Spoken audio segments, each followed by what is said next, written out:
Good morning, good afternoon, good evening. Welcome to Sao Dialogue on Sustainability, Architectural Culturalism, the Indonesian Story, which is organized by CCRD-CS Lingnan University in Hong Kong, Global University for Sustainability, and Tsui 45, Indonesia.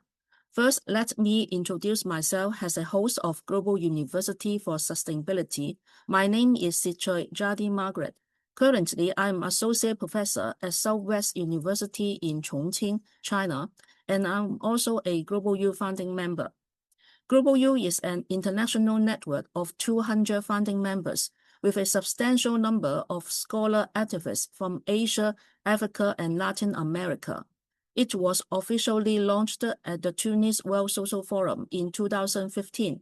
Now the executive team has been based in Hong Kong, China. Global U has organized 5 major projects, such as Sao Forum, Sao Dialogue, Global U Book Series, which are collaborate with Margaret Macmillan and the Oriental Press in Beijing. We also produce videos to promote alternative perspectives and practices of the scholar activists, not only on YouTube channel, but also on popular medium platforms in mainland China, like Bilibili and Toutiao. We have organized 6 series of the Sao Dialogue on Sustainability since 2020, including Venezuela struggles, experience of indigenous community in Chiapas, Mexico, African people's struggles for liberation, alternative paradigms in Brazil, the resistance of Rojava in northeastern Syria, and traditional medicine in the Global South. Now we have series number 7, Architecture Culturalism, the Indonesian Story. Tonight we will have the 3rd section of the theme 3, Post-Independent Trajectories. It is also the last section of the whole series, so we will have a closing ceremony at the end. We will invite Professor Lau Kin Chi and Professor Lee Jong-ok to deliver some closing remarks. Now let me introduce the moderator of the lecture sections. After receiving her master's degree from Institut Teknologi Sepuluh, Nopember, Surabaya in 2005, Altrerosje Asri joined Petra Kristen University and has since been actively engaged in teaching architecture theory, history, and studio courses with a strong emphasis on symbolic and sacred architecture. Her academic career is rooted in a decade of professional experience in architecture design and construction, including master planning projects for the Indonesian Navy from 1995 to 2005. She teaches in several courses in Indonesian and world architecture history and theory, symbolic architecture studio, sacred architecture, architecture and film, and village development. From 2021 to 2025, she led the Architecture History, Theory, and Urban Research Center and Urban Research Cluster, promoting interdisciplinary collaboration and guiding students in critical architecture inquiry. Her commitment to service learning method of whole-person education in architecture education has shaped her teaching and research, particularly through the Moderator Village Development Project, which integrates ecotourism and sustainable design with community-based learning. Now I turn over the floors to the moderator. Thank you very much. Thank you, Jade. We will now start our discussion this evening.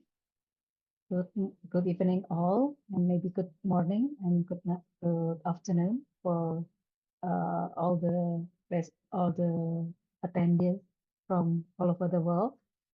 We have 3 presenters tonight, but we will start with Pak Revi and Pak Defry first. But first, I will read their curriculum vitae. The first session, with theme of In Search of Identity, will be presented by Pak Revianto Budi Santosa from Universitas Islam Indonesia and Pak Defry Agatha Ardianta from Institut Teknologi 10 November Surabaya. Revianto Budi Santoso is a distinguished architectural professional with rich academic and practical background.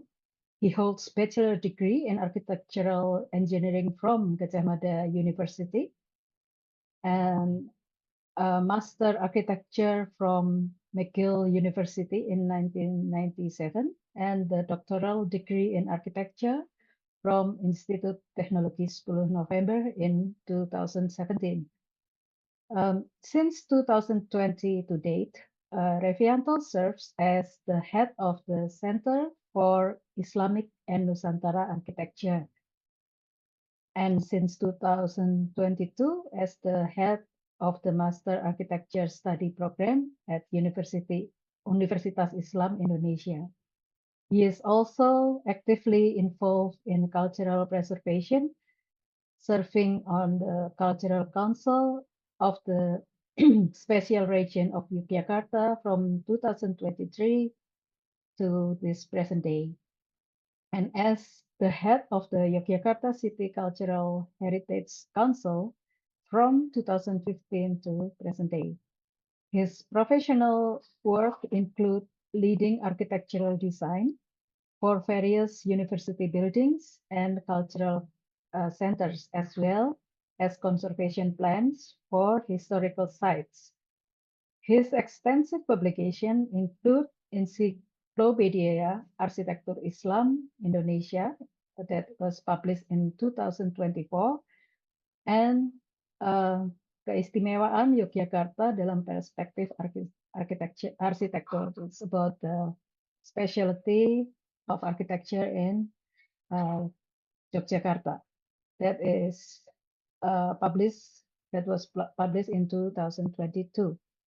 And our second speaker, Mr. Defry Agatha Ardianta, is a full-time lecturer and an assistant professor at Institut Teknologi Sepuluh Nopember, Surabaya. He served as the secretary of department in 2012 to 2016 and head of the undergraduate study program in 2016 to 2020. Defry received his bachelor and master degree in Institut Teknologi, bachelor, master, and doctoral degree in ITS, and then in Institut Teknologi Bandung. And then the doctoral degree from Universitas Indonesia in 2025.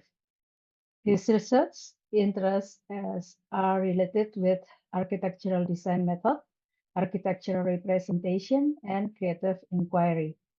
He is also the co-founder of Ordes Architecture, a Surabaya-based cross-boundary studio with works that are integrating research, experiment, and practical project in various different contexts, ranging from private to urban scale. In addition, he is also a co-initiator of the Critical Context, a platform that serves as a laboratory for developing pedagogy in architecture education in Indonesia. Okay, so we can start with our first presenter, Pak Revi. The time is yours. Thank you so much. It's a great chance to have two sessions in one night. So hopefully I can deliver both in a proper way. The topic assigned to me is in search of cultural identity, and it's really challenging for the such a diverse nation in which the global situation as well as national complexities are not really conducive in formulating in a certain degree.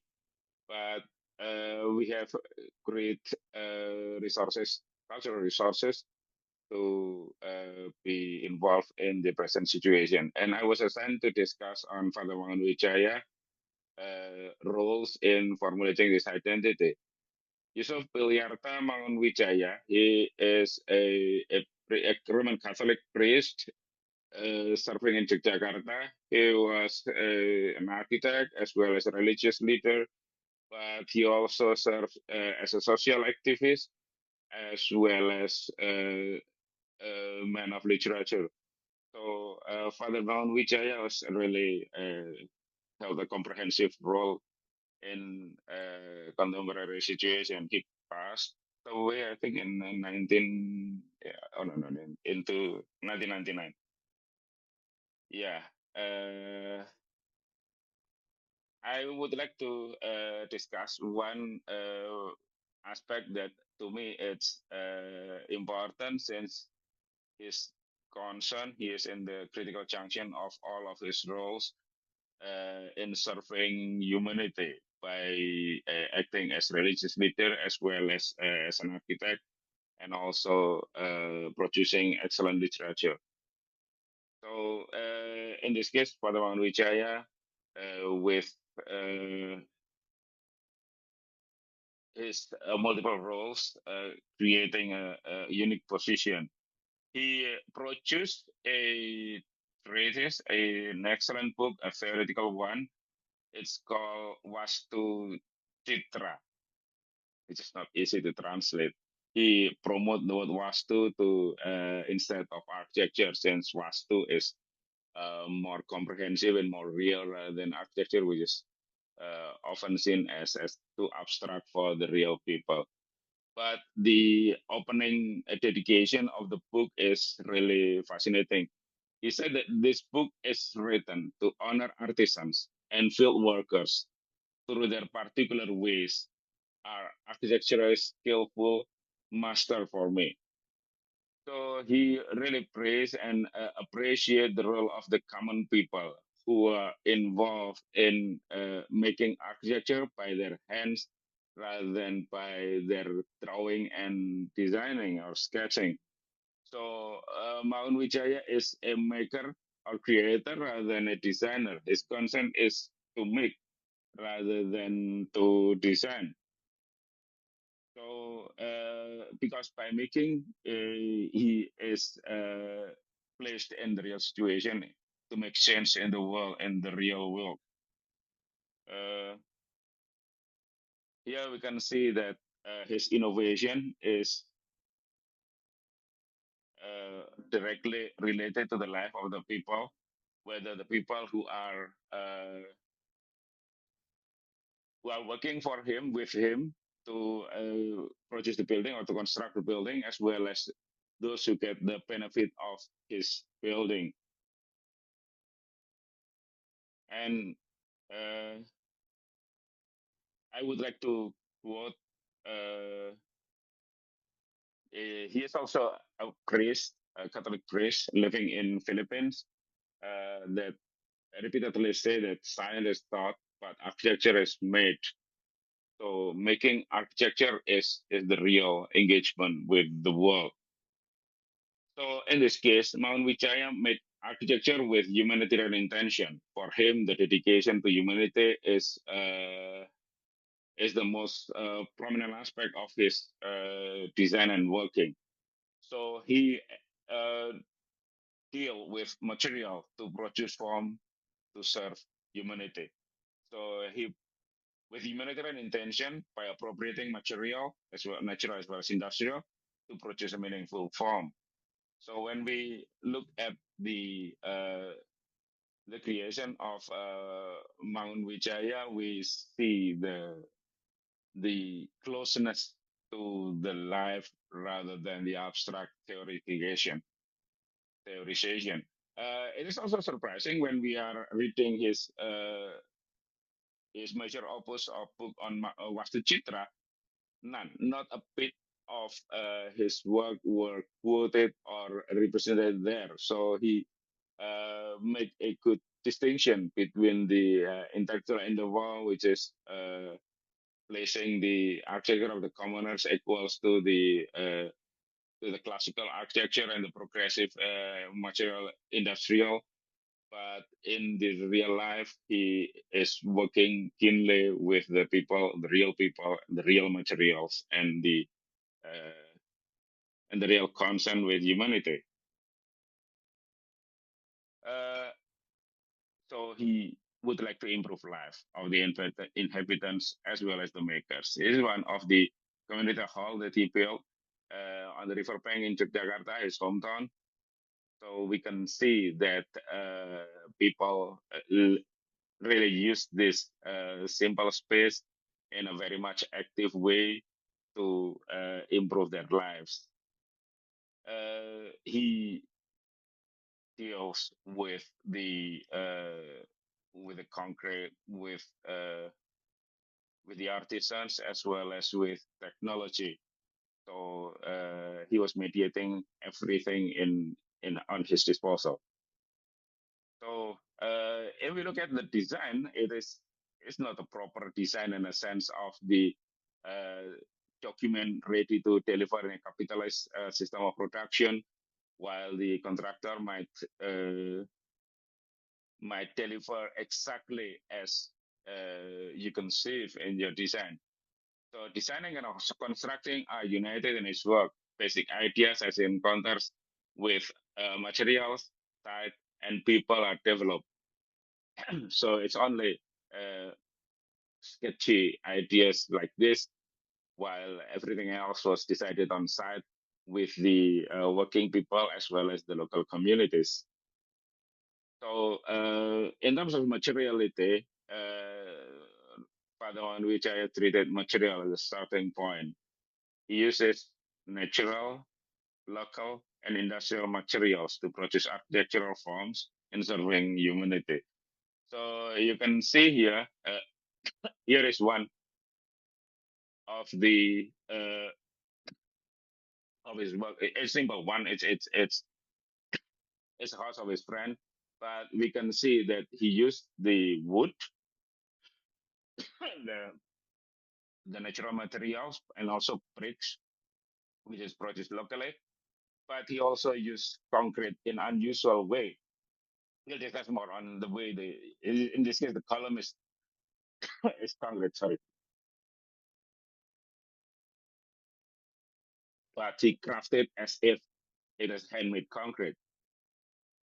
He used a stone carefully selected by rationalizing their application to produce more efficient and effective architecture and serving humanity.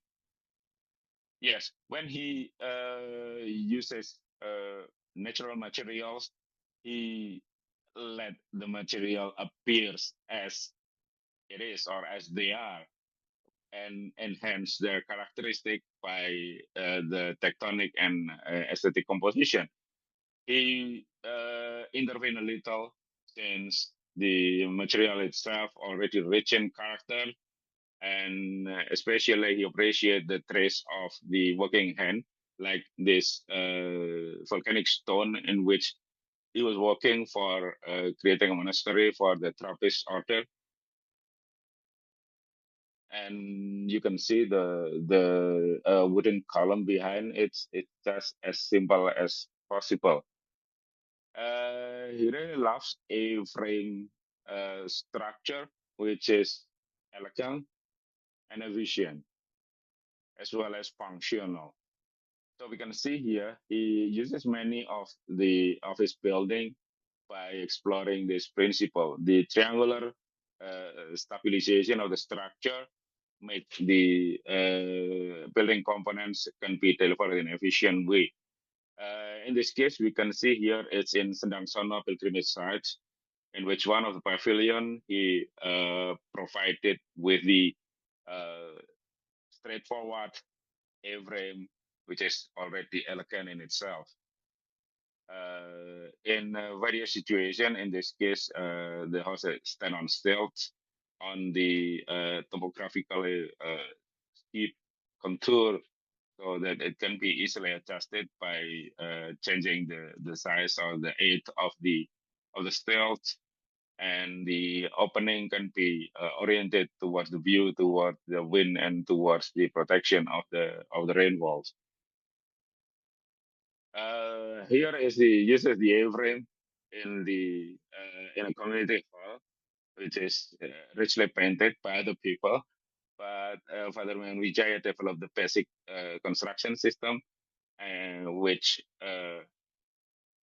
fulfill the needs of the people in a very efficient way with limited resources. The diagonal structure serving as the roof structure as well as the support for the floor, so that this symbol can become a lively and a functional construction. And in many cases, the community hall and the dwelling is also serviceable with this A-frame. You can see here the wooden component are very much simple with no fancy or with no decorative addition to store its elegance in the efficiency. Giant also carefully selected, in which he uses wood plank instead, which is quite thin, but it's strong enough instead of the heavy wooden beam. And the joint are relatively light, so that you don't see a mortise and tenon, but it's only one component supporting the other in a very light junction. Openings are also as simple as possible by cutting the wooden board to create openings for ventilation as well as for lighting. But when he encounters concrete, it's a very much different story. Concrete is appropriated by treating this industrial material in craftsmanship ways to give chance for intensive human engagement. So you can see here in one corner of his work, the two concrete elements are treated in a very different fashion, but both shows the involvement of the human hand. To the right hand side is the precast component, in which the creation of the shape was very much dictated by him and ready to place with various position. But the brownish columns to the left is his signature. I mean, Father Maunwijaya really loves to use these techniques in which the formworks or the pekisting in Bahasa Indonesia were inserted with pieces of bamboo. So the bamboo with the irregular dimension will create a print on the surface of the concrete, which give the sense of human touch to the otherwise very much industrial materials, as we treat as a geometrically ordered beam and columns. But here, concrete is expressed in very much craftsmanship, while the structural construction remain forms. And Mangunwijaya used this technique since I think his earliest building, or the earliest church, at least after he completed his degree in Aachen. He returned and built in Klaten, a small township in between Jogja and Solo. He designed and built Santa Maria Assumpta there, and he successfully collaborated with the local craftsmen to create such beautiful piece like this.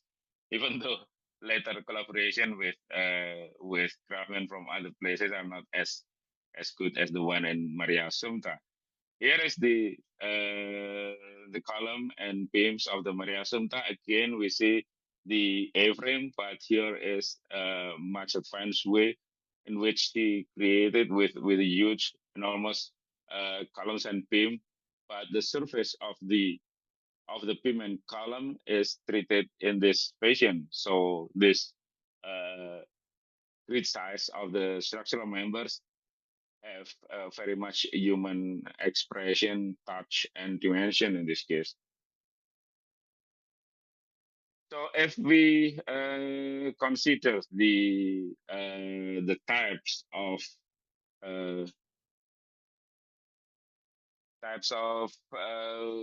concrete craftsmanship, I would like to call it, we can see some surface detailing.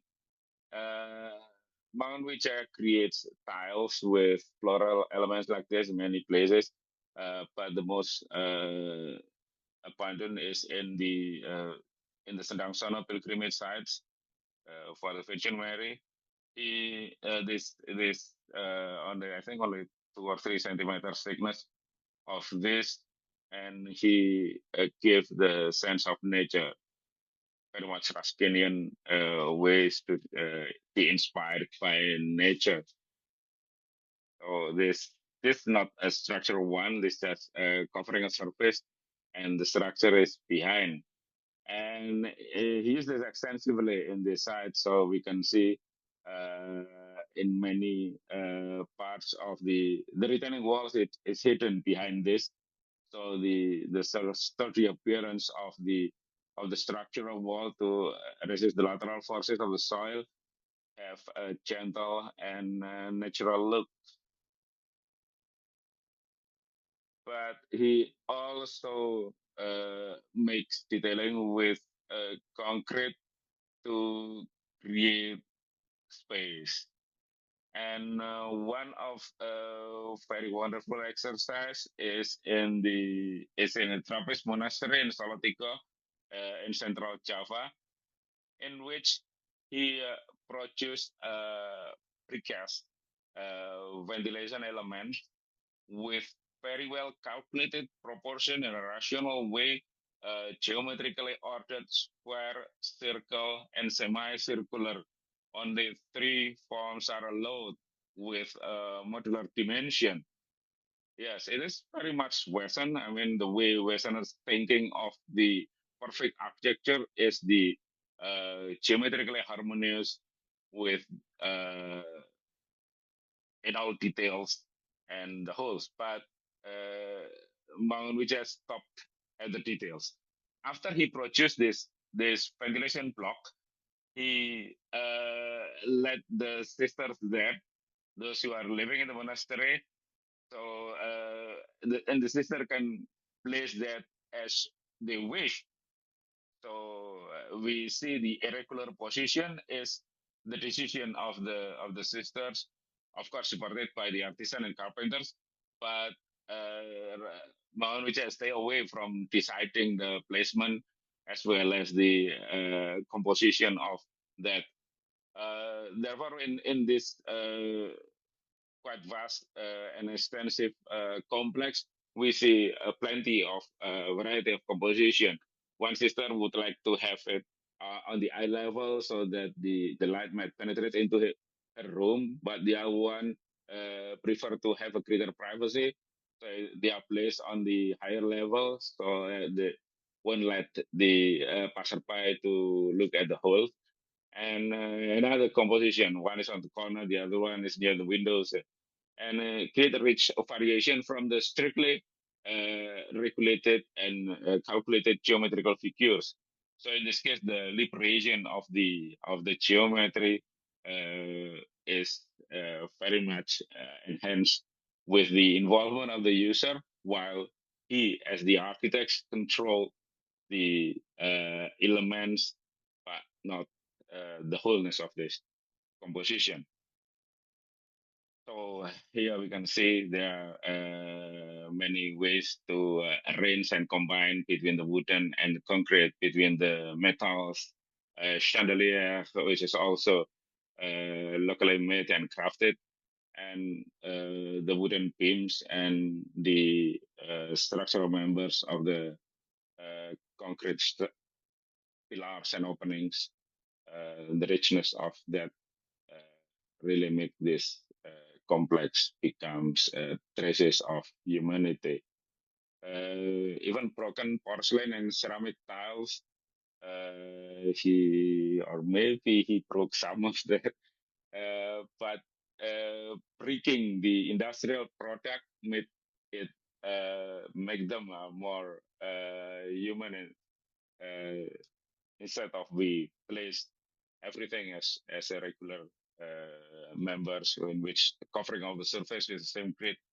But here we can see the richness of the human composition, even though it composes the factory-made tiles to create a gathering place, and this complex relationship between indoor and outdoor, between the structure and construction, between the material and industrials, but all of them one intention: to serve the humanity, the human who are using it, living in human-made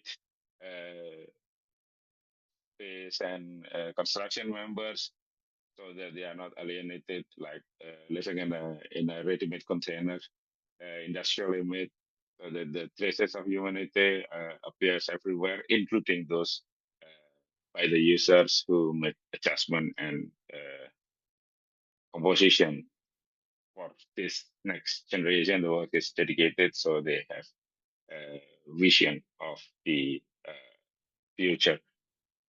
So to conclude, yeah, well, on the one hand, he modernized the traditional, or I would like the vernacular, with some rational logic, as well as building materials. But he also vernacularizing the modern architecture by making them more engaging with life, with the people. And I think that's the richness of the legacy of Father Mohan Wijaya for the future generation. He often says that a building might be expensive, doesn't need to be always cheap, but if you spend a lot of funds or money, make sure that it is for the people who make it, rather than to the prefabricated elements going to the industrial factory. So again, the allocation for the craft people, the construction people, is paramount in his many works. Okay, thank you. I think 15 minutes for me is already completed. Okay, thank you, Pak Revi.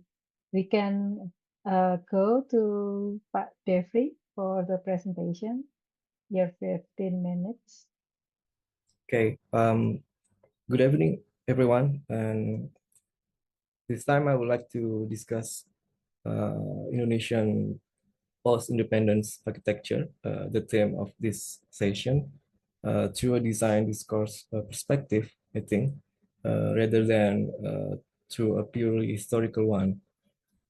And instead of reading architecture as a sequence of historical styles, I want to examine architecture as a negotiation between modernity and locality, and then I think between universalism and particularity, and between formal ideals and everyday life.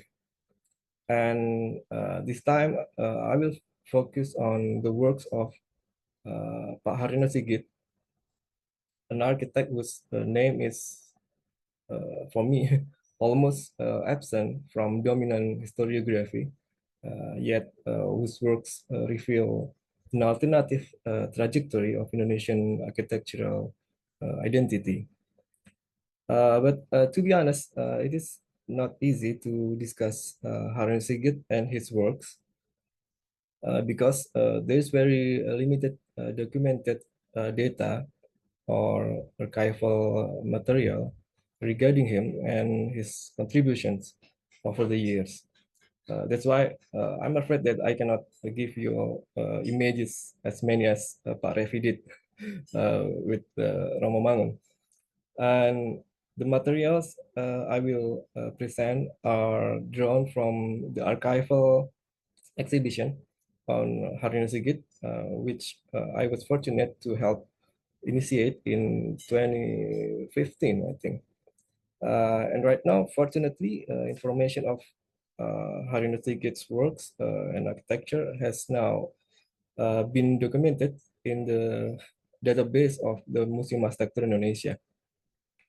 Okay. The perspective I use today is not architectural history in a conventional sense, but maybe what we may call a design discourse perspective.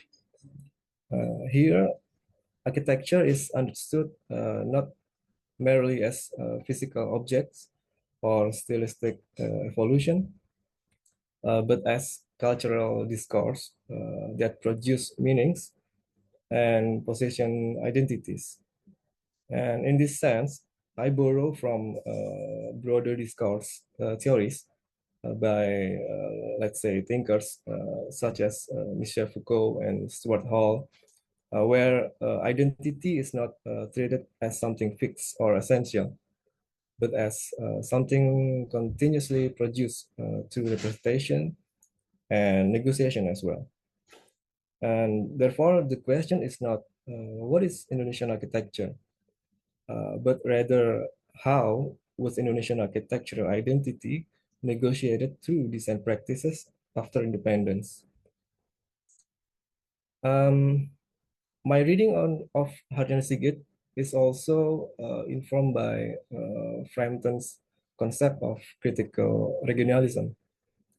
As we knew that Frampton argued that architecture should resist the homogenizing effects of universal modernism, not by returning nostalgically to vernacular forms, but by critically mediating global modernity through local condition.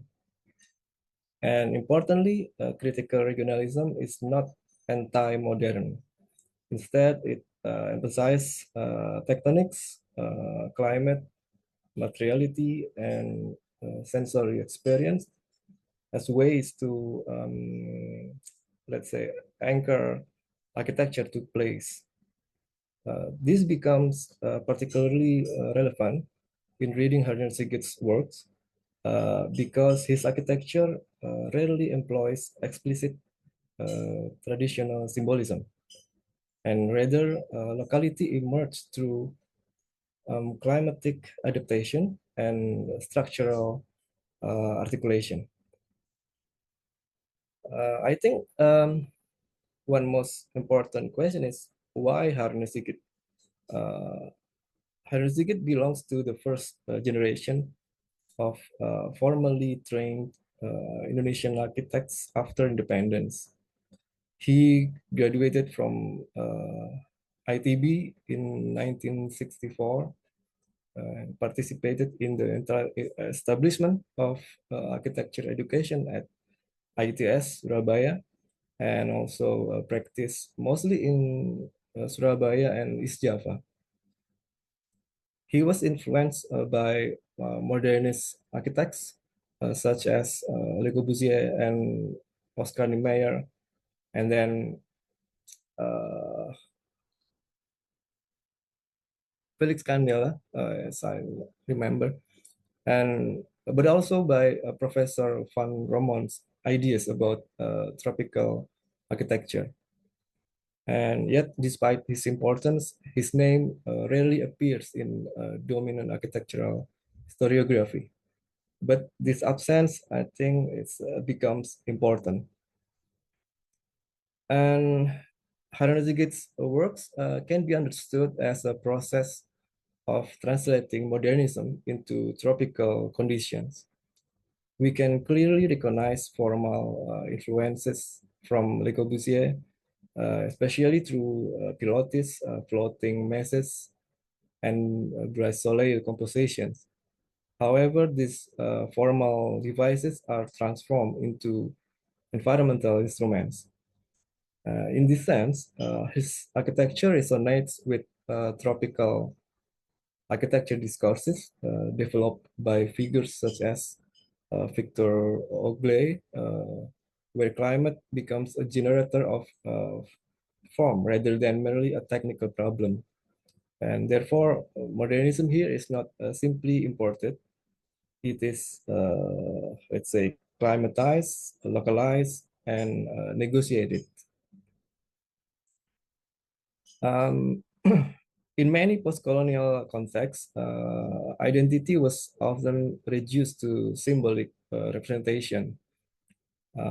But I think Hardensigit works, in Hardensigit works, climate itself becomes identity. Details such as ventilation gaps, shading angles, roof overhangs, and thermal considerations are treated as architectural intelligence. This reflects a form of tropical rationalism, an attempt to localize modernism through environmental adaptation. And another important aspect in his work is tectonic expression. Frampton often distinguishes architecture grounded in tectonic culture from architecture reduced merely to visual image. In Hardensigit's projects, structure itself becomes architectural discourse. The hyperbolic paraboloid roofs, suspended messes, and concrete shell experiments are not hidden technical systems. They become expressive manifestations of modernity. Interestingly, what interesting for me, these experiments emerge not within iconic states monumentalism, but within regional and infrastructural projects. As I mentioned before, in Surabaya and also maybe several places in East Java. This reveals how modern architectural experimentation in Indonesia was far more geographically dispersed than dominant historiography suggests. And Indonesian modernism is often narrated through state monumentalism in Jakarta. But Harunasiggit reveals another trajectory, at least from the archival documentation in our projects from the exhibition in 2015. Harunasiggit, it's kind of decentralized modernity. Identity formation also occur in regional cities like Surabaya through industrial buildings, maybe markets, campuses, and ordinary urban infrastructure. This, I think, were not iconic national monuments. These are like ordinary building, but they shape everyday modern life. And one of the most compelling aspect of the Harunasiggit archive is that it shifts attention from architecture as a finished object toward architecture as lived space. And this resonates strongly, I think, as we know, with Lefebvre's idea that space is socially produced, or maybe Michel Sartre's understanding of everyday practices as forms of spatial negotiations. Here, buildings are not static artifacts. They are continuously transformed, of course, by users, by economic conditions, I think maybe by maintenance limitations and informal adaptations. And therefore, the identity of architecture is not fully controlled by the architect. It is reproduced through occupation and everyday use. And in this sense, architecture becomes unstable, contested, and alive.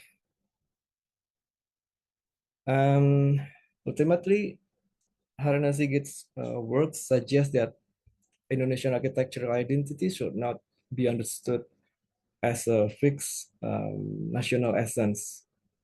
Instead, identity emerged through continuous negotiation between global modernity and local realities. And here, I think if we remember Homi Bhabha's notion of hybridity becomes relevant because architectural identity appears neither purely international nor purely traditional. It emerged within an in-between condition, between modernism and tropicality, between, I think, rationalism and everyday adaptation, and between universal aspiration and regional realities. This is, at least for me, precisely why Harun Sigit remains important today.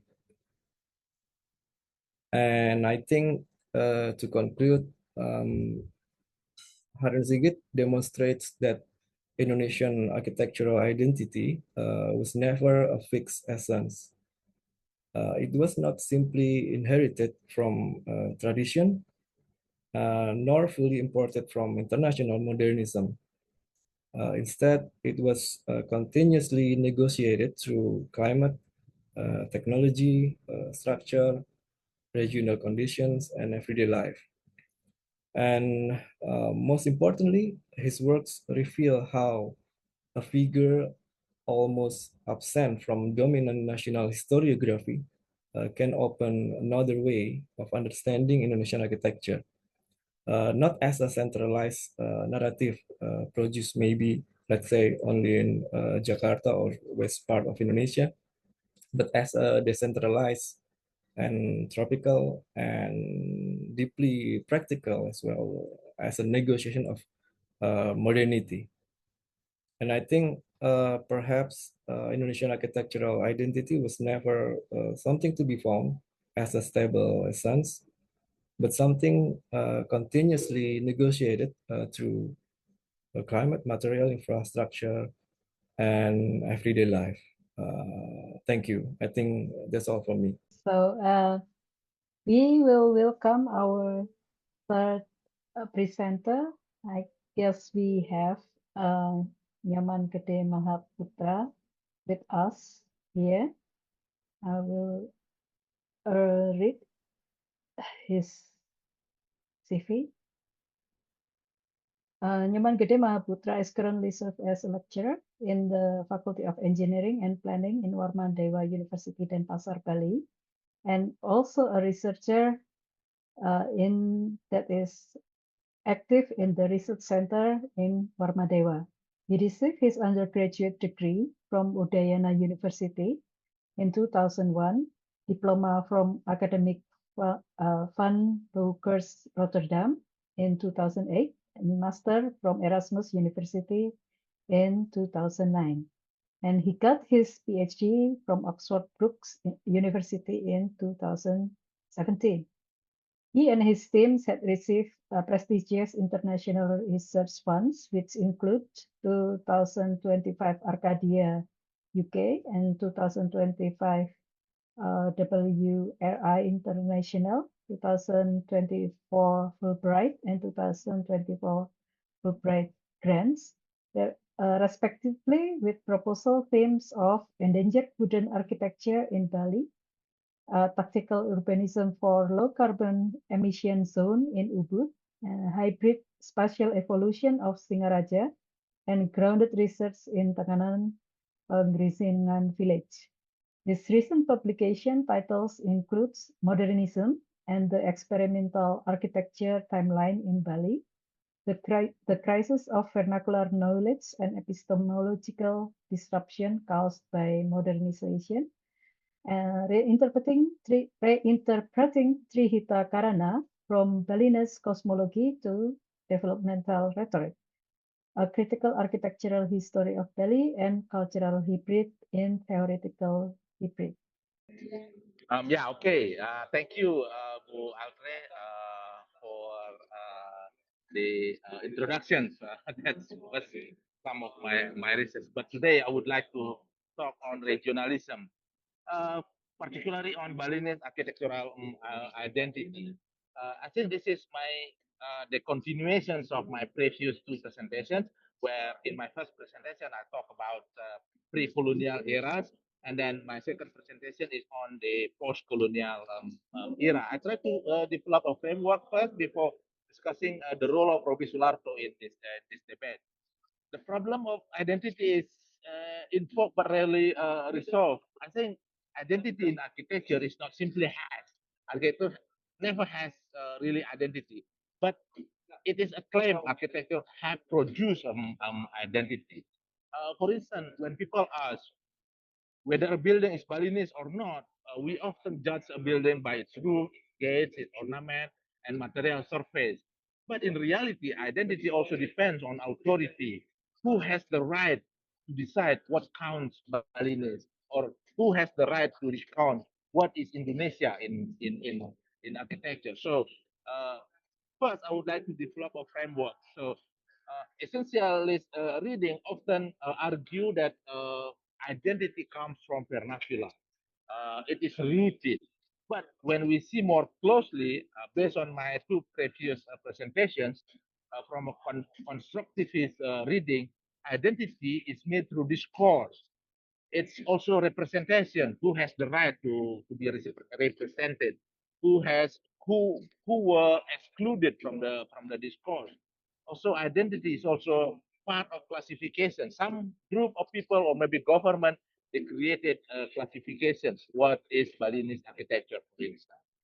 They then translated this classification into policy, and then it's also become public judgment.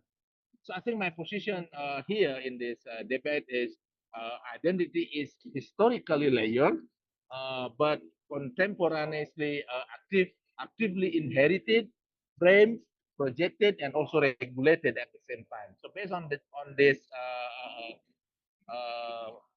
first framework, I will say that the arguments of architectural identity has shifted from asking what is the true identity to asking through what forces is identity produced, judge it, and also maintain today. So I think this is two different things. The first one is on the surface, and the second one is if we go deeper to what true identity is. So this is a Charles Chang wannabe graph that I made. So the history is always linear. The vernacular architecture is always treated as the source of identity. From the first time the human dwelled the island of Bali, they developed certain building techniques, and it continues until today. But then in the colonial era, they try to do selection. What should Balinese do in order to be understand as Balinese? So they set up a policy called Bali sharing. To tell the Balinese to be Balinese. But then in the Sukarno era, he rejected the idea of regionalism because for Sukarno, the future is more important than the past. So he tried to cut the past, mostly the colonial past, and then Sukarno tried to see the bright future of Bali. And then in that era, he introduces the idea of modernism. But in the Suharto era, because he would like to develop Bali as a tourism a center of Bali, he told the people to go back to traditions because traditions is something that differentiate Bali with other parts of Indonesia or maybe from other parts of the world.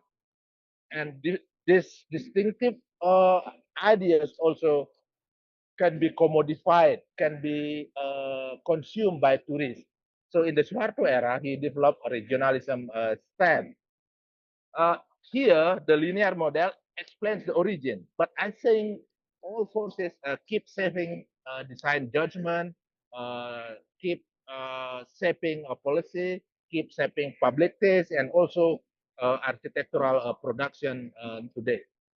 So this is my conceptual framework. So Balinese architectural identity today is layered, contested, and negotiated. What are layered, what are contested, and what are negotiated is these four forces: the vernacular continuity, the identity as a lived cultural grammar, the modernist departure, identity as future-oriented transformation, the regulatory codification, identity as governed cultural codes, and selective construction, identity as frame authenticity. So this is the four forces that keep working on the production and reproduction of architectural identity on the island of Bali. Now, before we go to Roby Sularto, from that framework, I will ask the 6 questions. The first one, what is continuous from the vernacular? And then the second one, what is selected from that part that is continuous from the vernacular until today? And then the third one, I will ask what is transformed from the vernacular until today. And then the fourth question is what is regulated by the government. The fifth question, what is lost? And the sixth question, what is possible in order to develop an architectural identity. So I think the framework is not only historical, but it's also evaluative. I think this is, for me, this is very important. Now let us go to the, Roby Sularto. Roby Sularto came to Bali late 1960s or early 1970s, the time when the Sukarno era ends and Suharto era started. So he is educated in post-independence era when modernism is climbing its peak. So many countries in the world, newly born country, adopted modernism as part of their future identity. And I think Roby Sularto is part of that wave of modern architects in Indonesia. He was experimenting with concrete.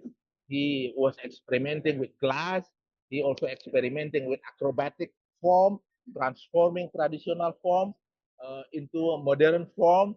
And maybe he adopt but not copy Le Corbusier 5 points of modern architecture. Why I say this is my argument, because he developed a pilotis column here. He also developed horizontal windows here. He developed a cantilever facade here, and he also created 3 floor plan in here. The only things, the only concept of Le Corbusier that is not adopted by Roby Sularto was the roof garden. He still used pitch roof here. When I asked Yuswadi Salia, what is the concept behind Roby Sularto's building? He said that Roby is very obsessed with Joglo. So he tried to translate it, Joglo into modern form. This is one of his translations.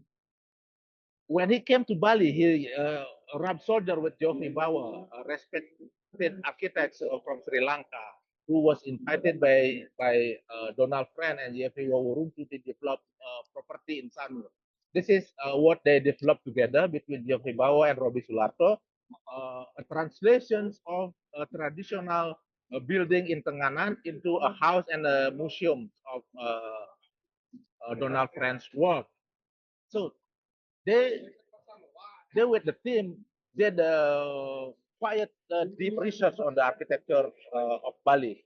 They met with Undagis, they met with the priests, they also observed building practices on the island of Bali, and then this is the building that they built together. This is the only building that built together by Geoffrey Bawa and Roby Sularto. This is a traditional versions of modern architecture, and also this is a modern versions of traditional architecture in Bali. Today, it is still respected by the locals as the success of transformation from tradition to modern architecture on the island of Bali. But Roby Sularto, I think, is also have a very ambiguous position. Here, he worked with the Undagis, develop a modern Wantilat, modern public hall on the on one of the oldest temple on the island of Bali. But here he also developed a very modern building, the office of the PLN, the electricity company of Indonesia. Here he adopted the Wantilan roof, the local materials, local tectonics here, and also some local ornament. But here the form is very modern. The material is modern, and there are no ornaments in this building. So this is very ambiguous. And this is, I think, the most successful buildings that make Roby Sularto well known in Bali. This is the Bank Mandiri office in Denpasar. again, he translated the joglo here for the room, but then he also adopted local material, the bata or the red brick here, the ornament here, and he combined it with the plant. So he also wrote a brief introduction to traditional architecture of Bali, some basic norms. He presented the paper in a Agatha Awards seminars, and with the seminars, Roby Sularto bring the issues of Bali to international stage. So the issue is not just a local thing, because at that time in the 1980s, Aga Khan Award was deeply concerned with the issue of identity, with vernacular traditions, with cultural continuity, conservation, and the relationship between modern architecture and local society. So Roby Sularto bring the issue to international level. And then beyond Roby Sularto, the architecture in Bali kept developing. This is the works of PTN Kona. The architect was Insinyur George T, and then continued by Budiono Surasmo from ITB. Both are from ITB. This is a translation of the Boston City Hall, but on the island of Bali. So it created a very critical comment from the local. While Roby Sularto's work is prized by the locals, this work is highly condemned by the local. Although this, I think this also implemented similar approach with local ornaments, local materials, but the overall form is very modern. So this is, many people say this is a failed marriage between modern and tradition at that time. And then this work is a tropical modernism building on the island of Bali, the Gedung Bank Indonesia in Denpasar. So the Bridge Soleil, as Defry just mentioned earlier here, they use this concrete second skin, but the strategy was to insert small ukiran or small ornament on the facade of each building. We can also find a small facade here on the facade here, small ornament, and there are more traditional ornament in the interior design. So the negotiations of modern and traditions become part of building practices in the 1980s, and this happens with the bridgings of Roby Sularto. So Roby Sularto tried to bridge modern and traditions and bring it to debate on the island of Bali. Today in Bali, we see this kind of identity. I don't know if we put it in the framework that I developed, whether this is the continuation of the vernacular or this is something that is toward the future or something that is just to comply with the regulation of the government. And we can always debate what is selected and what is excluded from this kind of identity on the island of Bali. But I think Balinese architectural identity is best understood not as fixed essence. So I think it's also quite similar with earlier speakers. This is not a fixed essence or a linear historical product, but as a circular field of ongoing negotiations. So the four propositions that I mentioned earlier continue to shape these fields: the vernacular continuity, the selective constructions, the modernist departure, the regulator, and the regulatory codification. Each component has a distinctive genealogy and claim to authority, yet all remain active in the present. So contemporary Balinese architecture emerged from the interaction of those four propositions, tensions they created, and also the overlap that occurs in the practice. So identity is continuously inherited from the vernacular. It is framed by the authority. It is projected by architects and regulated by the government. Um, I think this is the end of my presentation. Thank you. Thank you, Bu Altra. Thank you, everybody. Thank you, Magde, for your presentation. The presentation from Magde really is a great concluded session from the three first presenter. And now we will welcome again Mr. Revi to present the second topic for tonight. And I also invite the attendees probably to start posting questions. Maybe for the first session, you can post the question through the chat box in the Zoom. And Mr. Revi will present about mosque as capital. Your time, Mr. Revi, the 20 until 20 minutes, or maybe 30 minutes. Okay, thank you so much again. Hopefully you are not get bored to see me two sessions in a row. Yeah, to continue my discussion on the last session, I believe the last session that I was participating in this great exchange and forum. It's concerning the mosque architecture in Indonesia. And at that time, my main argument is that the house or domestic architecture are very much diverse from the western end to the eastern one, or vice versa.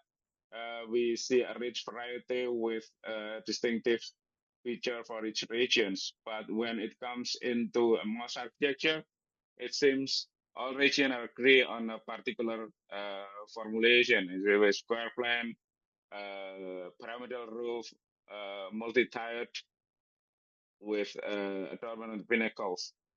Wooden construction, of course.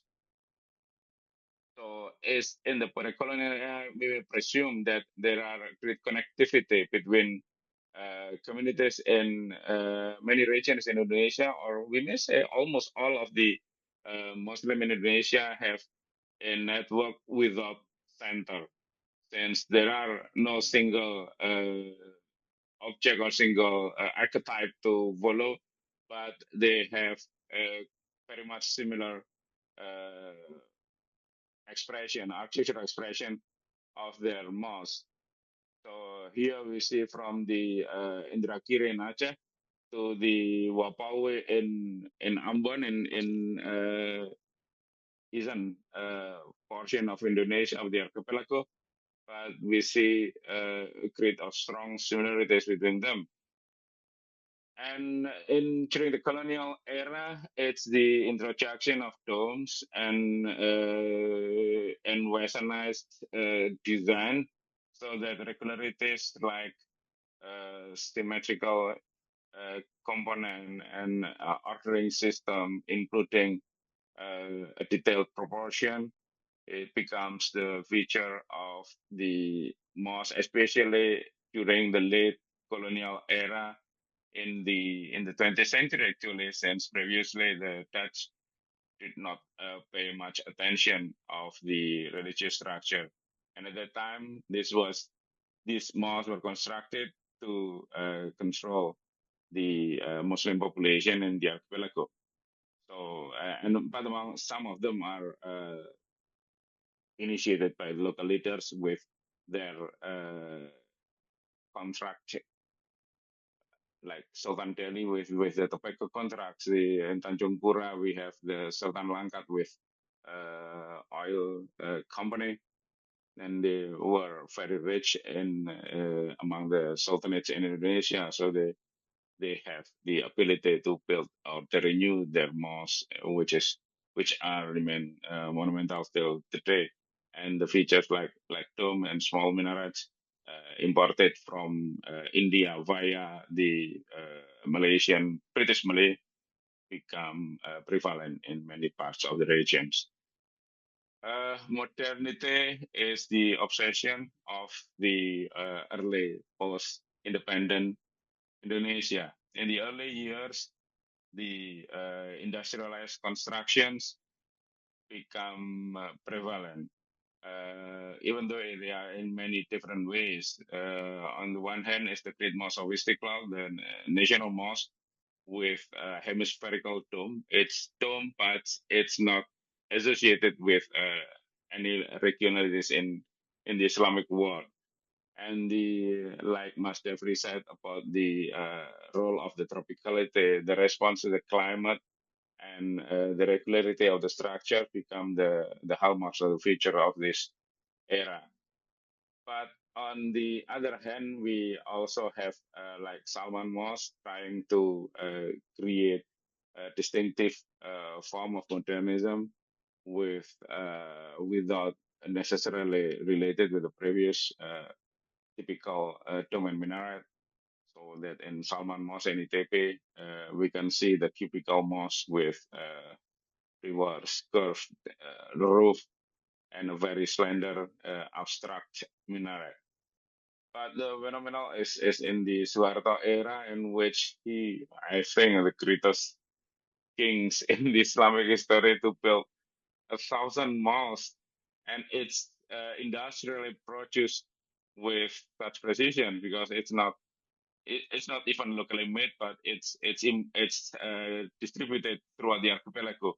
So building components are already produced in the industry, not just the design, but the real thing, the real component, including the steel reinforcement for the concrete, as well as the roof construction, and of course windows and doors.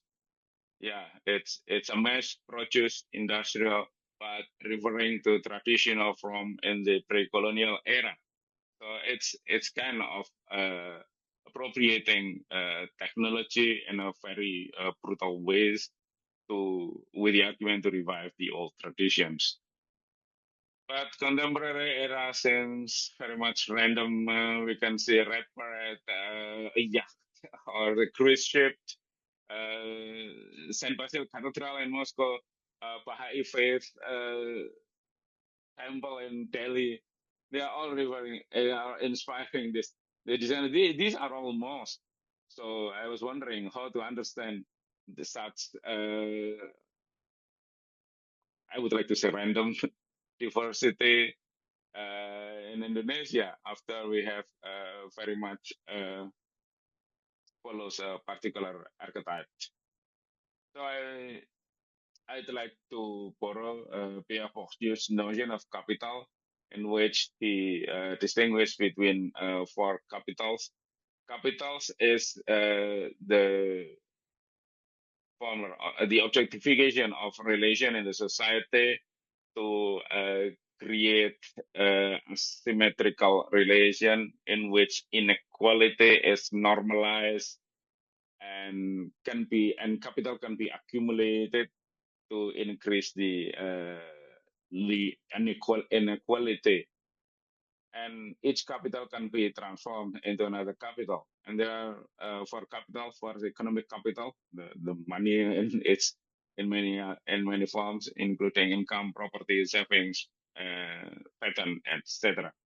And there is also social capitals, embodiment of the relation, memberships, networks, alliances, and etc. And some are transformed into cultural capital, in which taste, values, refinement, philosophies are prevails. And when it is formalized, it becomes a symbolic capital in which awards, popularity, prestige, privilege become the main feature of this. So these are the four capitals, and they are interrelated one another. So I would like to start with the economic capital, the most obvious, since building needs finance to fund building construction, and that created inequality between those who fund and those who receive the benefit. And the economic capital is the most obvious form of finance or material resources. This form of capital includes funds, property, and other assets. But economic capital might influence on one position in society because the ability to access and accumulate material, which allows to gain advantages in many aspects of life. In this case, we can see that the highest mosque in Indonesia it is on the roof on the penthouse of an office building in Jakarta, office tower in Jakarta, with a bold, extremely bold writing of Allah. And under this conical roof, we can see the mosque Actually, the interior is quite modest, but the view is breathtaking looking at the entirety. So this shows that I'm rich. I'm the builders of this. Architecture as economic capital refers to how buildings, design, and physical space can become assets that generate economic values. In the context of architecture, economic capital is reflected in various aspects such as property values, etc. It can be derived from rental or sale of space or building. But in terms of most, in the context of most architecture, economic capital is crucial in the process of building and maintaining the most. Large and beautiful malls are usually built at very high construction costs, indicating strong financial support from the community, wealthy individuals, or the state. The success of the government is often marked by the construction of large malls, or to hide the unsuccessful achievement, they pretend to be successful by building large malls. Like the construction of the most sophisticated, of course, it requires decades to build with the effort of at least two presidents to realize that. And the most of 1,000 crescents, the architect would like to adopt his design, but it's run out of money since the most is actually unnecessary. But the region would like to have a prestigious mosque from star architects as the Trans Java Toll Road past his region. So he would like to have a show of instead of constructing in the heart of the city, it is near the highway so that everyone might see. But it's run out of the cost of the finance. Till now, is still trust still construction like this patients. Okay, the first one, the obvious one is shopping malls. Shopping malls is instrumental in the recent financial economic capital because the buying capacity of the Muslim customer increasing substantially, so that many of shopping malls, which was previously have only a modest, very little hidden prayer hall, now create a prestigious, well-managed, well-maintained, and well-operated mosque in many parts. However, they also have some churches on the rooftop. So these shopping malls become the destination since Muslim customer would like to make their life easy, where they may spend longer time means purchasing more in the shopping mall without disturbing their prayer schedule. So they may just leave their goods in the locker, which is plenty of them, and then having prayer and continue to shop. The second one is a tourist destination. It is amazing because tourists is seeking distinctive form so that they may take a pleasure of taking selfie, Instagramming, and so on. So we can see like in the they have large mosque added later actually with conventional features of bulbous dome. But the most striking is recently built, I think only a few years ago, less than 3 years, is in the Flower Park in Jatinangor. Yeah, what a bizarre Saint Basil Moscow like mosque. It is church as a mosque. They were appropriate. The president were appropriated because of the colorful, so it's matched well with the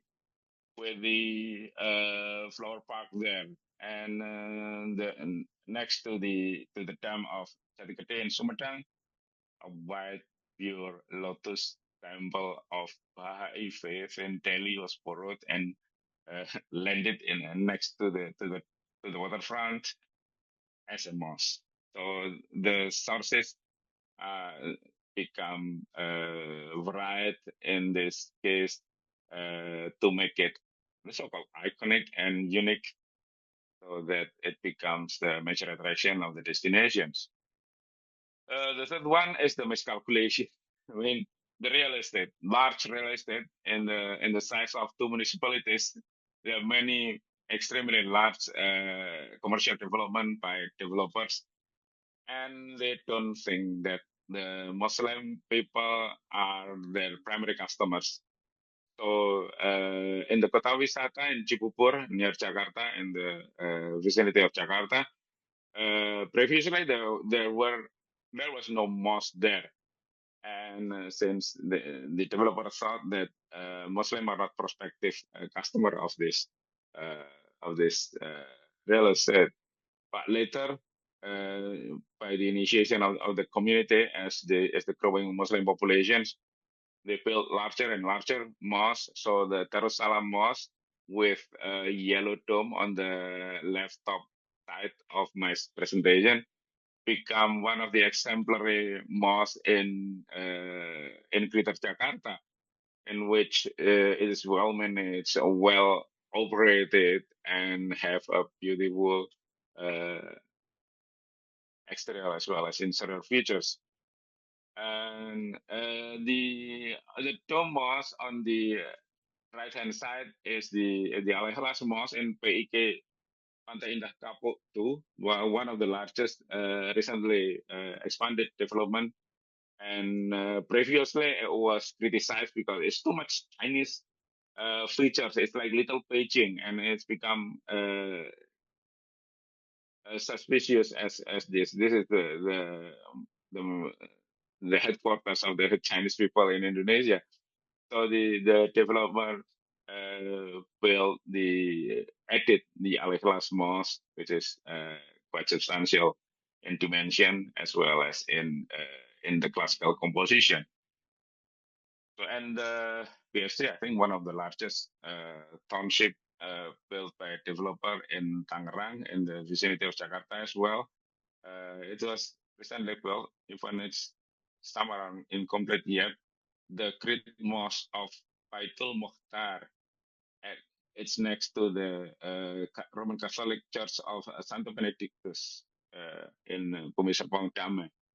Yeah, to construct or to provide a mosque in this Muslim country is common. It's nothing unusual. But if we look at the history of BSD, this extremely large township for almost 30 years has no mosque provided by the developer. So while the competitors, the Al-Ikhlas Mosque and the Baitul Mukhtar, so it's the economic capital become very much palpable in this kind of situation. Hotel apartment actually socially is more difficult than shopping malls and real estate since they are monolithic. So the insertion of the noisy mosque might create disturbances for those who are unwilling to listen to the adhan and the business of the mosque. So it's hard. So almost all of the apartment in Jakarta have a very tiny provision for this. It's really unproportional with the number of the inhabitants living there. The second one mentioned as social capital. It's a network of relationship between individual and group and a society that enables to function effectively. It encompasses social forms, trust, norms, values, and there are three types: the bonding social capitals with the homogeneous group, bridging social capital between two different groups, and linking social capital, connecting individuals and different socioeconomic statuses, and potentially increasing upward mobility. And architecture might serve that well as a crucial role in generating social capital by shaping environment where the communities interact, fostering trust and enhancing social networks. And mosque as social capital is crucial since mosque is supposed to be the meeting place of everyone, contribute significantly, at least ideally, to the social capital by acting as community center that foster participation, empowerment, and solidarity among its members. Yeah, it's the role of the mosque, but there are great changes in the present situation since Previously, community-based mosque is the norm, but now the society changed so that there are many ways to organize the society also emerge in the particular type of the mosque. In which the exchange with the external forces and societies like Sultan couples who donate mosques in post-disaster Aceh, but Indonesia also sent mosques to Bosnia-Herzegovina and Sarajevo. Both can be seen as the social bond between countries. Yeah, social capital, the simplest one is the emergence of private patrons and now becomes very much popular, especially those bearing the name of the person or the family donating the mosque. The At-Tahir Mosque in Tapos is really exemplary in the at that time the minister Erick Thohir, Minister of State Corporations, built this, and it became the Thohir and Thohir, the name bearing the family name. A phenomenal contribution was by a ladies, and he was very much successful in chicken business, but it's not very much popular. Only very few people knows him, and she built mosque bearing her name, Sujati Saliman, and now everyone was talking and appreciating her business and roles in the society. And the last one is Ramli Mustafa and Sunter, the Taj Mahal of East Jakarta, and it's the abbreviation of the family members of it. The third one is transit mosque. Everyone on the move. So, and the movement are divided into the those with public transport and the private transport. With private transport taking the toll road, and they have rest areas, and it become exercise as the extravaganza of the diversity of form, and become a major landmark in almost all of the, at least in Trans Java.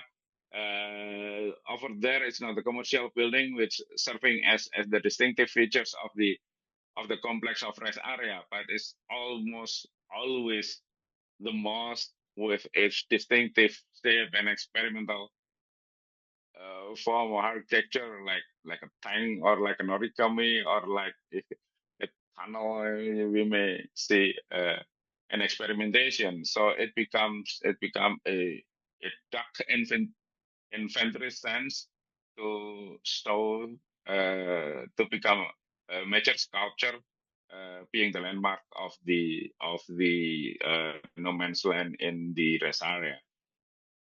But transit mosque may also be associated with the public transportation, in which the airport, railway station, and many other buildings. Airport is very special because it is large airport, of course, serving many and operated by many.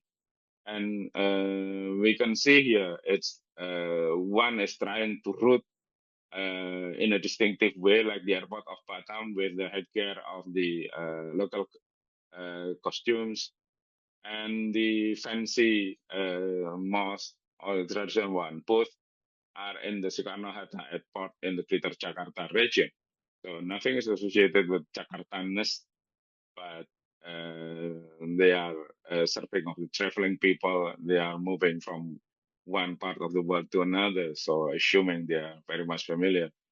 So the choice might be a very serene traditional form, like the right-hand side below, or the fancy lollipop-like domes, like the one on the west, or trying to gain a new regionalism, like the Tanjak Mosque or the Headgear Mosque in Batam above.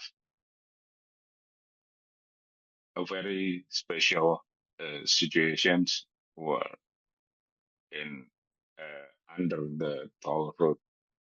some of the highway flyover are directed is almost aligned with the Qibla directions.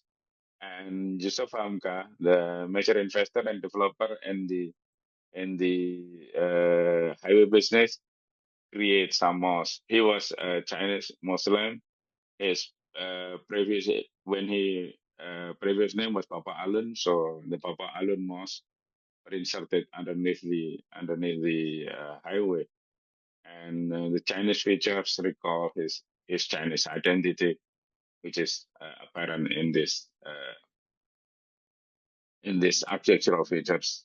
But a very bold and really phenomenal contribution was by a youth. Actually, she was a motorbike gang having a headquarters under this toll road. His name is Kang Saipul.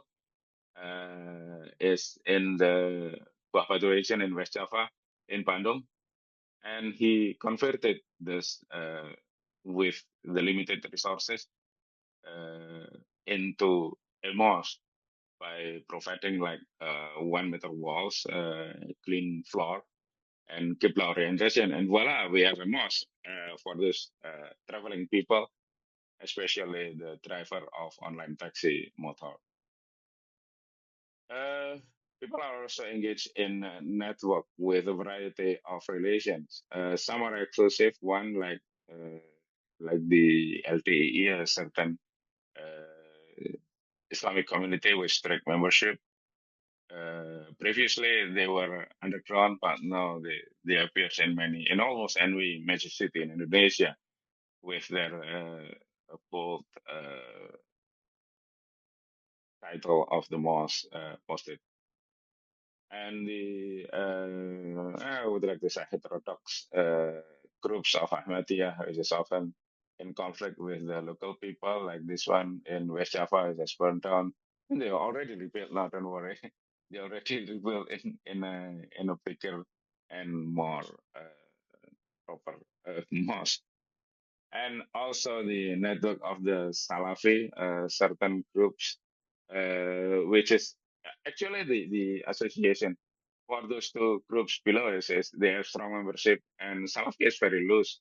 They are united by value, but they are also united by broadcasting station and internet. So it's really new phenomena in which the vehicles rely on the telecommunication, and the really strong association with the internet is the I would like to sing a lot because it is very much phenomenal. Is the so-called Masjid Kapal Munzalan in Indonesia. It is the headquarters in Kupuraya, a small town next to Pontianak, in which the Muslim only like less than 20% there. So it is very predominantly non-Muslim region. But from this kind of context, they establish an extensive network. I think more than 70 nodes throughout the archipelago, with headquarters remain in Kupuraya. And they have a distinctive name of Masjid Kapal, or the ship mosque Unzalan. It is associated with the prayer of the Prophet Noah when he asked God to deliver him and his family into a safe place. Manzila, Manzalan, the proper place is the name of this mosque, and it's kapal, but the ship is more like steamship rather than traditional ancient ship. But yeah, it's sometimes it's just like a minor addition to the existing building, and it's in the Jakarta is also like that. But it's prevalent because they have extensive network based on the common practice and the internet networking. Youth become a very special community to serve. Then youth has a strong spirit. Then they have a great mobility. So they don't rely on the participation in local community. There are many youth mosques in Indonesia, Masjid Suta Pemuda in Sukabumi, Masjid Konsuler Pemuda in Masjid Pemuda Indonesia in Surabaya, as well as in Bandung with Ustadz Hananataki, the dearly loved by the youth, with a special mosque dedicated for the youth. So the social relation changed as well as the way the production of the mosque. And Masjid as cultural capital refers to knowledge, values, skills, education. Social cultural capital can be taken in the following forms: and the incorporation, objectification, and institutionalizations.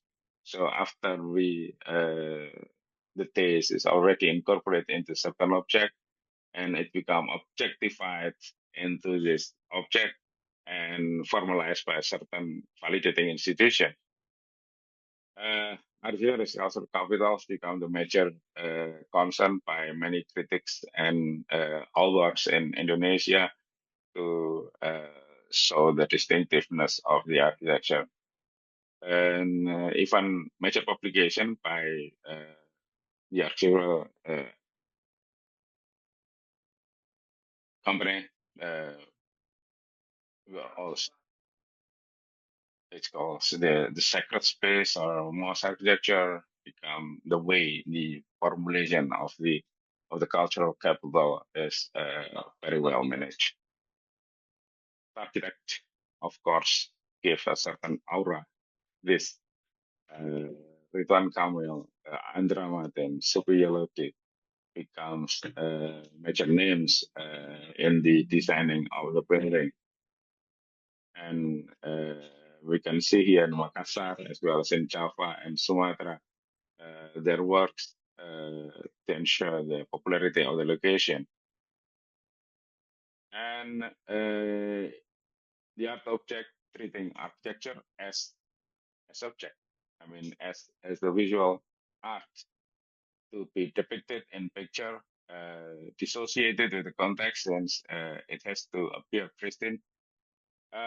Plenty of the so-called floating mosques were constructed in Indonesia, but the most fantastic is the one in Kendari in Southeast Sulawesi. And it's really in the middle of the ocean, while the many of these floating mosques are actually just a promontory on the landmass. But in Kendari, we can see the fullness of that, even though because it is in a distance. So in a regular prayer, there are only two worshippers. It's common to pray there. Only on Friday that it is full with the officials from the government office, and it is constructed by the governor, and the governor insists or make mandatory of the officials to pray there when it takes time.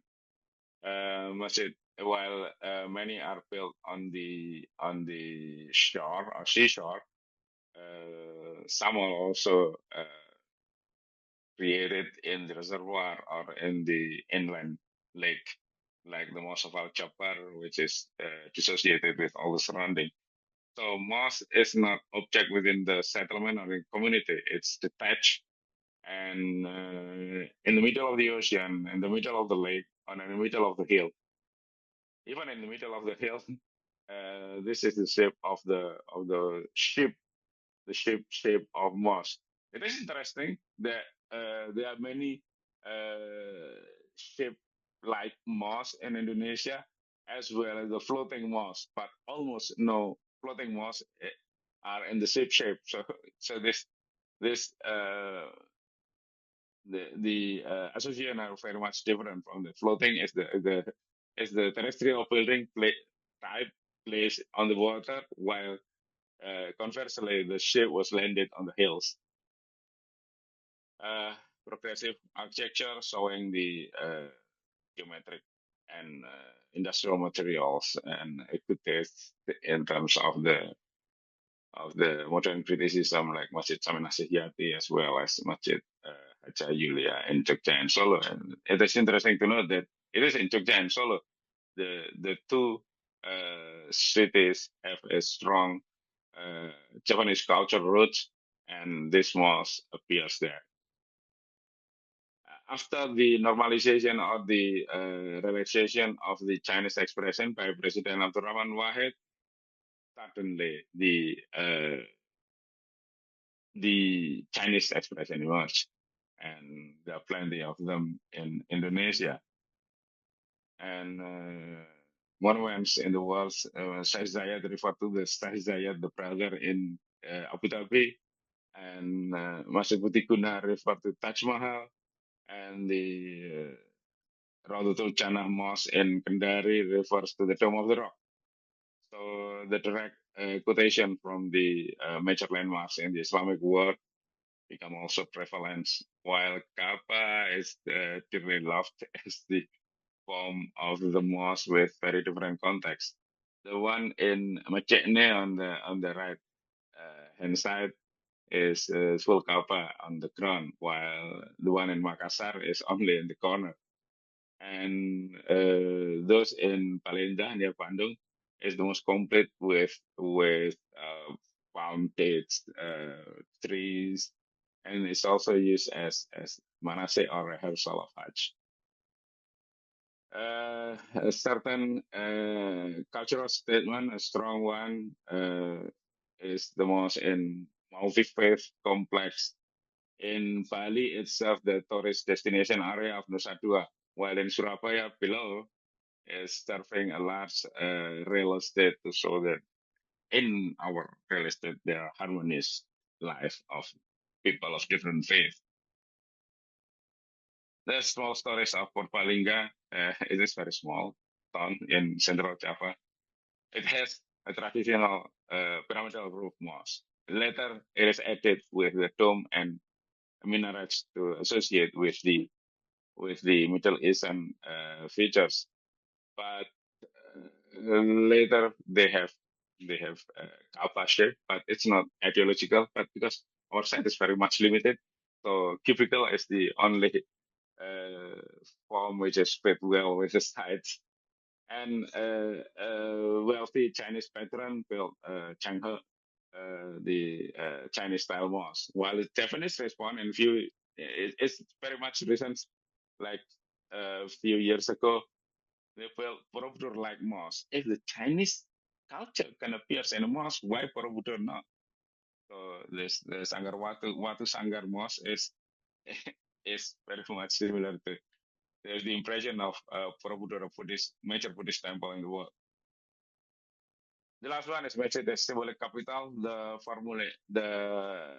formalization of many aspects of the culture become certain symbolism. Awards are among the objectification and formalization. The territorial affiliation, it has really happened in the capital of provincial capital. You already have the municipal mosque, but the province mosque, they argue that province or conversely, they're already province mosque, but the municipal. So this Medan, Jakarta, and Palangkaraya, they built in that argument. An interesting ways to promote is the Islamic center. It's Islamic center a mosque or it's not a mosque. So the most phenomenal is on the left hand side below is the Islamic center of Mataram, since it was built by the province next to the provincial mosque. It's only across the street, like 50 meters away, and this is not a mosque. This is Islamic center. Islamic center is different. Is their major argument. The one in Loksmawe is like 500 meters distance. But the interesting situation is in Surabaya on the upper mosque is because Surabaya has Islamic Center, the place called Islamic Center, without mosque. So the mayor has the good reason to add. Revi? Yeah, okay. 3 more slides. Okay, thank you. Yes, okay, yeah. Design competition becomes the way to endow with a certain prestige and status of the mosque. and awards from IAI, from Alifozan Mosque in Saudi, and as well as Agatha Award become the most prestigious award to search of this design. So this is the last slide. You can see here as well that there are many ways to engage with the notion of capital, and it can be a good reason for the birth of this distinctive mosque. And this is the Baidu Shopper Mosque in Tulang Pahang Barat as example of the complexity of this. Papua has no cultural features, no natural features, nothing, nowhere. It's a regency of nowhere.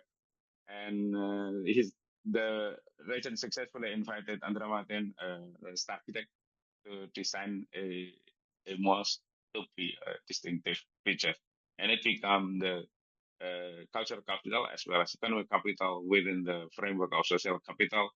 And later it will be, if it's got awarded, it becomes symbolic capital. Okay, sorry for the lengthy presentation. Bu Altre, I'll return to you. Thank you so much. Thank you, Pak Revi. Jay, are we going to, is the time okay, or can we conclude the session? Yes, yes. Thank you, all the speakers. And now we are in the closing ceremony. We are very happy to invite two guest speakers to deliver their closing remarks. First, I will introduce Professor Lau Kin Chi. She is coordinator of the program on Cultures of Sustainability, Center for Cultural Research and Development of Lingnan University. She has taught at Lingnan University for 40 years.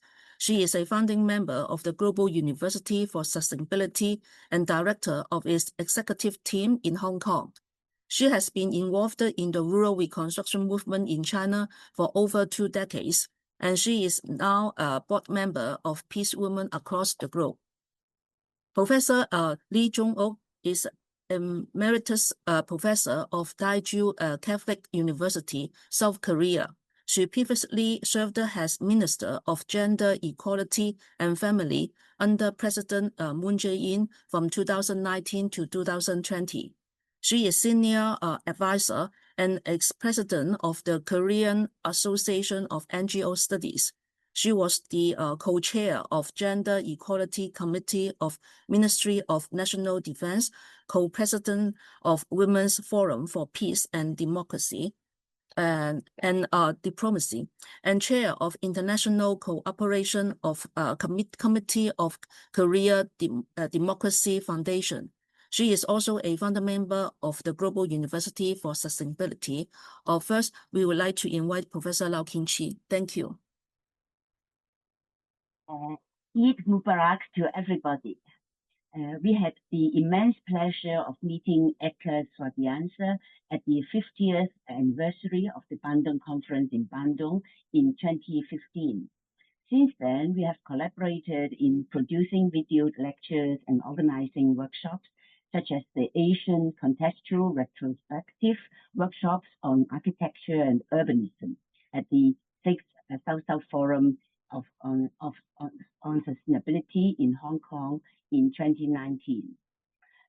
This series, conceptualized and convened by Eka and conducted by a group of young and committed architects, designers, and scholars, constructs a comprehensive theoretical and thematic framework for a global local dialogue on architectural culturalism.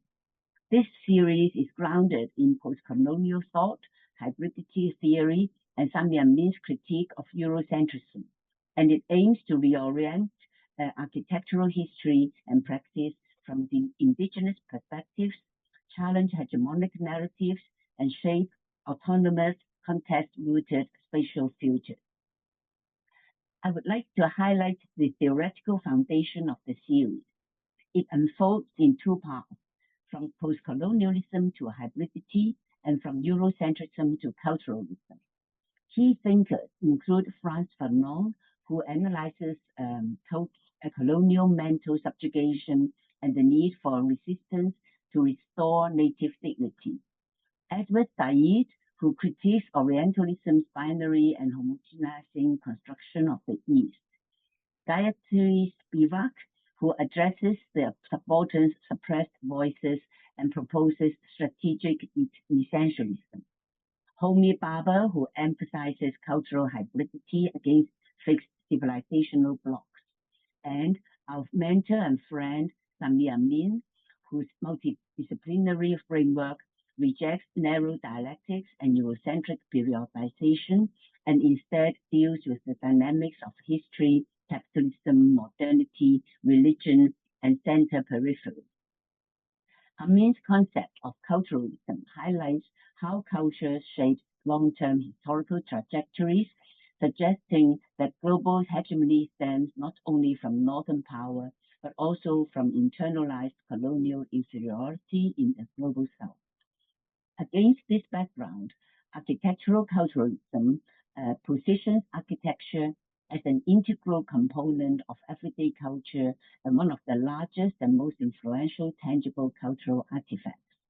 As both a product and a driving force of cultural movements, architecture offers a critical lens to re-examine history.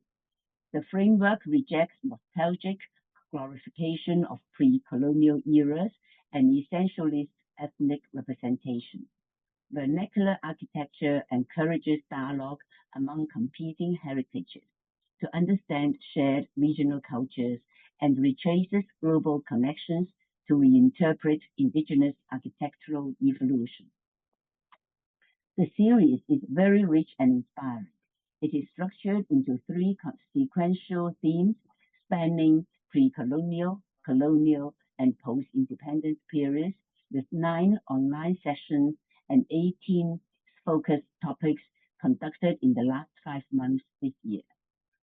Now, I would like to take some time to revisit the topics covered in the 3 themes of the series. The first theme, pre-colonial legacies, re-examines indigenous maritime worlds before Western dominance. The topics include reinterpreting the so-called Age of Discovery and the spice route within Nusantara's long-standing cultural sphere, tracing architectural origins to caves, trees, ships, and granaries, examining multicultural crossovers and domestication processes, mapping Austronesian maritime networks as non-hegemonic global systems, exploring elephants' urban and symbolic roles in Aceh, and explaining the widespread formal similarity of pre-colonial marks through cross-cultural connectivity.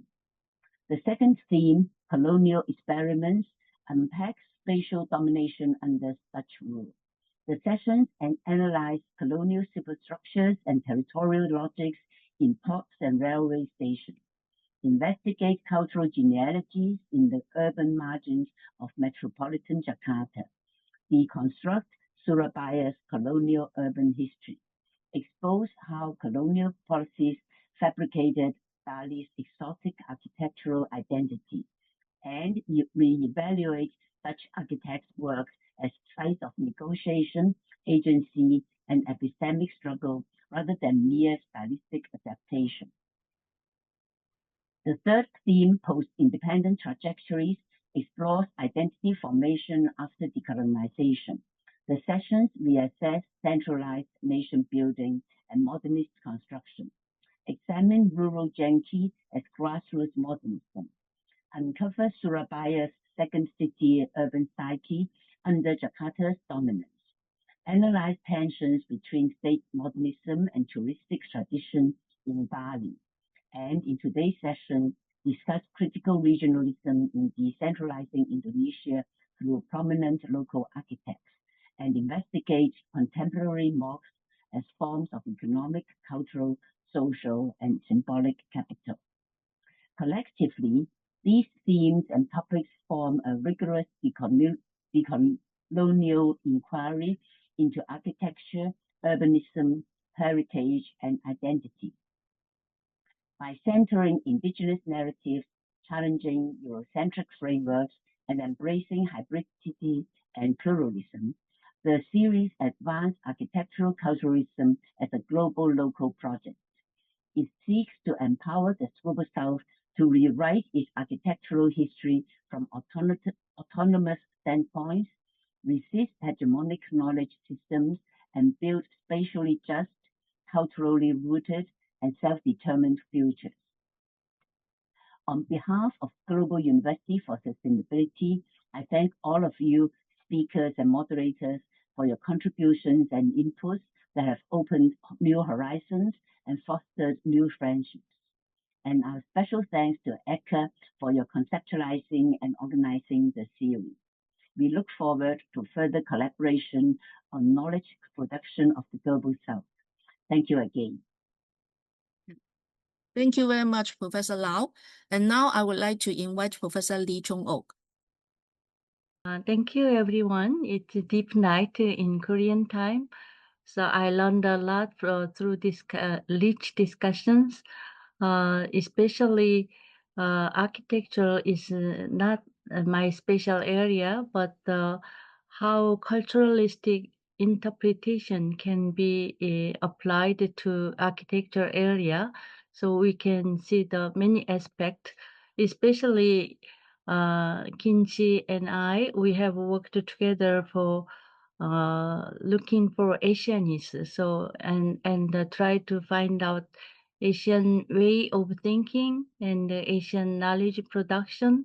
And sometimes we try to promote organic intellectualism to promote social movement in Asian setting. So in that context, architecture is one of the hegemonic area because it spends a lot of money and the decision-making process. So, and the final, we can see only the final product, but through the final product affected a lot for the everyday people's perspective and even everyday life. So in that sense, so for our whole discussion on Asianists, architecture is the one of the best point of view to best point of theme to be discussed. So in that sense, in Korea also, I don't know whether including Indonesia and others, we cannot write our modernizing process history. So how can we decide pre-modern period and colonial period and also in post-independence period? So that was the even history writing and also some kind of political thought. That kind of discourse was not fully settled down yet. So even in Korea, in current junction, there is a huge conflict about the interpretation of a certain historical event. So a very sharp confrontation is still there, and it is one of the most pivotal political some kind of conflict arising point. So in that sense, so how can we accept the tradition, tradition and the colonial remnant, and what was our modern state building process? So sometimes the three process cannot be easily delineated. For sometimes it is overlapped. Sometimes politically we want to be clearly cut it off some of them. So that was the very complexity. But in our mind setting, we have something to get out of like Samiram's delinking, but in reality we cannot be delinked. So in that sense, architecture is the one of the best cultural battleground to show some kind of result of those kind of fighting. So especially I learned a lot from the Indonesia, because Indonesian case you have your own diversity. So it is you have a very rich your own local identity and the local singularity, and also very strong history of independence movement. In that sense, your examples is a very good theme to understanding our history of history of culture in the context of this architecture. So when I listen to yours, I always think about my own. So in Korean case, we are more bracketed our tradition, such as temple. They preserved as there was, and also we set up our own modernity in a new setting. So in such way, it is not like in your case, you are very wonderful architects. They adopted some of the traditional part and also some of the modernist part, some of the local part. So you want to mix it together and negotiating and redefine your own identity. But in our own case, we have still bracketed the others, and still otherness and ours are still there especially in architectural setting. So, but still the in mosque and other station and many of airports, many of big public architecture project is decided by someone, so not by the people. So in that sense, how can make like a very famous architecture leaders who adopted the ordinary people's need, but usually famous architect doesn't adopt ordinary people's need. They draw their own design. So in that sense, more people some kind of concern in this area. So because they are faced every day those kind of final results. So in that sense, more effort should be drawn to make people express their own need and ideas and their perspective of beauty. So, so that was the other aspect we should pursue. So that was not the professional area, but it is part of our life. So we should accommodate their own voices and perspectives, their own standard of beauty. So that was the point we should be explored, I thought. So but anyway, I was wondered the so many wonderful architectural products that you have shown through your wonderful presentation, and I learned a lot. And I again thank you all of your presentation, and also South Forum for real sustainability. So and the sustainability of this forum. So thank you. Thank you for your attention. Thank you. Thank you very much, Professor Lee Jong-ok, closing remarks. And thank you all your support. And we'll continue to the dialogues between the critical Asian scholar activists. So we will continue to organize the 13th South Forum on sustainability in coming August or September. So thank you very much and see you next time. Bye-bye.